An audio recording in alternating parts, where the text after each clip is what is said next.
Guten Morgen, meine Freunde, and welcome to the series where we sow the winds of curiosity and reap the whirlwind of glorious, heady pop wonderfulness. And this week we contemplate the wonder that was the Radio 4BK Top 10 for the week ending February 9th, 1976. Breaking, entering and committing various outrages against public decency at number 10 are the electrified juvenile delinquents of AC/DC, with their dementedly crunchy anthem, It's a Long Way to the Top If You Want to Rock and Roll. Back then, I knew this kid whose whole raison d'etre was predicated on AC/DC, so much that if you told him to do anything, no matter how ridiculous, in the name of AC/DC, he'd do it. There's Mr. Bergen, the geography teacher. Moon him. Do it for AC/DC. Dress up like Angus for school portrait day. Do it for AC/DC. Drink that cup of paint. Do it for AC/DC. What does non-toxic mean? I don't know. Do it for AC/DC. This chap these days now holds down an extremely responsible position with government. Who'd have thunk that? From troglodytic ecstasies to satin-clad saccharine sexy seductresses in the Captain and Tennille's, The Way That I Want to Touch You in week 11 on the charts and hanging in at number 9. Although perennially classified as one-hit wonders for the marvellous Love Will Keep Us Together, they actually had 9 top 100 entries and 4 top 10s, this being the second thereof. Pleasant enough, and by the chart-making tastes of the day, are relatively sophisticated. At number 8 is, of all people, Bob Dylan, with what must surely be his biggest hit ever, the rather embarrassing Hurricane. Lasting 4 months in the top 40 and peaking at number 7, it's the first song I ever recall hearing with the word shit being clearly audible. Spokesman for the generation, and the first thing he reveals to me is the word shit. Apparently this song, which split over 2 sides of a 45 where the S word may well have been excised, was usually played in its full album version because DJs used to like the time to have a cigarette or whatever comestible they preferred to partake, or to take an extended toilet break during its long playing time. At number 7 we come across one of the 35 top 100 entries, 16 top 10s and 6 number 1s racked up in 8 years by the unstoppable pop juggernaut that was ABBA. Down from number 5, in its 21st week on the charts, 10 of which were at number 1, Mamma Mia was enjoying what was to be a long and leisurely retirement tour of the nether regions of the top 40, not leaving until mid-May and not finally dropping off the national chart after 39 weeks until the end of June, by which time the far inferior Fernando had been at number 1 for 3 months.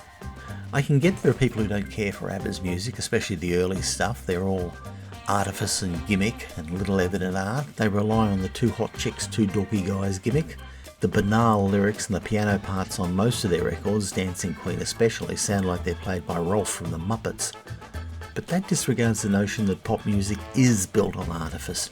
The hookiest hooks, the rockiest riffs, and the every song a smiley smash melody, all of which are art forms unto themselves and forms so well defined it's easy to tell good, thoughtful pop from disposable omnibus pop. At their best, as here, ABBA are the Viking kings of the former category. Number 6 sees an early rumbling on the disco floor with Casey and the Sunshine Band's Super Stomper, That's the Way I Like It. Another record perfectly evocative of its time and place, a long, hot summer when a young man thinks of but two things. There still bears a healthy connection to rock. It's not as swishy or sumptuous as disco would become, but it is an irresistible tsunami of groove that crashes through all resistance to it. Time for our mid-race pit stop to fuel up on tip-top trivia, fact-checked so as to comply with the prevailing narrative, and some of which may coincidentally even be correct. The biggest riser this week was Bohemian Rhapsody by Queen, up 19 spots to number 30. And the big dropper this week was Sweet's Action. Sweet were enjoying a real late life surge as hitmakers, and Action this week fell 11 places. Departing the bop shop this week were British Jigsaw's Sky High and John Paul Young's teeny pop anthem The Love Game, after 23 and 20 weeks respectively. And this week we said hello to ABBA's Ring Ring again, and the dark tones of Scott Walker on No Regrets, a voice and a talent that was to loom large in my estimation in later years. Number 1 singles in the US and UK respectively were 50 Ways to Leave Your Lover by Paul Simon in the States, Forever and Ever by Slick held sway in the UK. Number 1 album in the city by the Sparkling Bay was ABBA's self-titled album, coming to the end of an 11-week stay at number 1. Nummer 5, up from 6 last week, is a song that was until recently the drunken Australians' preferred choice of party sing-along, since replaced by The Horses by Daryl Braithwaite. Max Merritt and the Meteors, Slippin'Away. Much like our national anthem, no one remembers the second verse or is really sure if it has one. This was Merritt's only venture into the top 10, although he had more success in his native New Zealand, where he is considered some kind of local deity. Max passed away late last year after suffering bravely through a rare and horrible disease called good pasture syndrome. Number 4 is the rocking, manic, slightly glammy Money Honey by the Bay City Rollers. Branded a gimmicky teeny pop group, the Rollers show some impressive chops here on the 4th of their 9 local top 10 entries. Alas for the affable lads from Edinburgh, the local teens were only able to sustain one fervent cult at the time, and the Rollers were shunted aside by the Swedish superphenoms of ABBA. But Money Honey was a darn good stomper for its time and stands on its own as exceedingly worthy. Top 3 time, and it's the inveterate cheeky chappy of the mid-1970s, David Essex, having a right old knees up with his biggest hit in Australia, Hold Me Close, at number 3. Holding a respectable 19 top 40 hits at home in England, Essex was only slightly less a star here in my hometown, with 8 top 40s and 3 of those making the top 5. In addition to his career as a pop idol, Essex is of course an institution of British musical theatre, but for a brief twinkly moment in the early summer of 1976, he was a household name and an unsilenceable voice on the tinny plastic trannies of Legion teens in the fetid February humidity of my little corner of the world.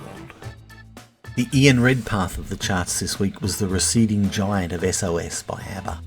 We've already talked plenty about the delights of craftsmanship that abound in ABBA's best work, and splitting some very fine hair indeed, I tend to think SOS is superior to Mamma Mia, which it replaced at number 1 for a mere week before spending a month at number 2. SOS finally left the charts at the end of May after over 7 months. Unbelievably, Mamma Mia outlasted it by a month. What makes SOS great is the melancholy behind the ostensibly jaunty melody, and how that is brought out by taking the melody just a tad slower than sounds right for it. Was it ABBA's best hit? Possibly not, but what was not their best was still better than 99.9% of anyone else's. And prepare to turn all a quiver with excitement as we prepare to unveil the predominant offering from this week's top 40 in the city under the sun and the heel of an increasingly authoritarian police state. This week's number 1 record.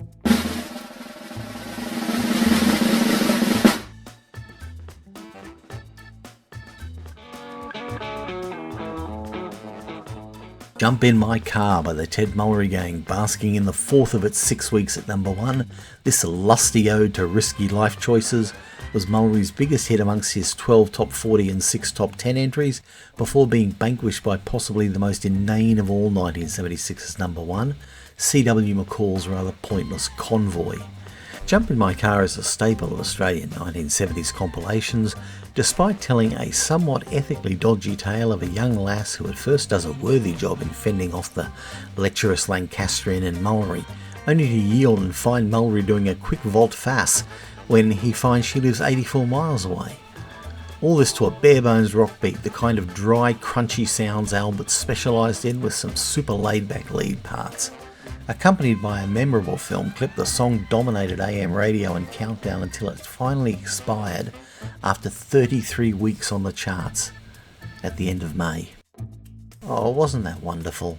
2 Australian anthems bracketing the top 10, a masterclass in popcraft from the svelte and slinky Swedes, proto-disco, protest records, glammy slammers and cod poetry from a lady whom I'm very surprised never got to sing a James Bond theme. The super secret scoring algorithm gives this week a massive 7.5 out of 10 ranking. All now that surely remains is for you to comment, theorise, postulate and contrafibulate at the wonderful offering of music Like if you like, subscribe if you'd like some more, and we'll talk again next week in The Past is a Foreign Country.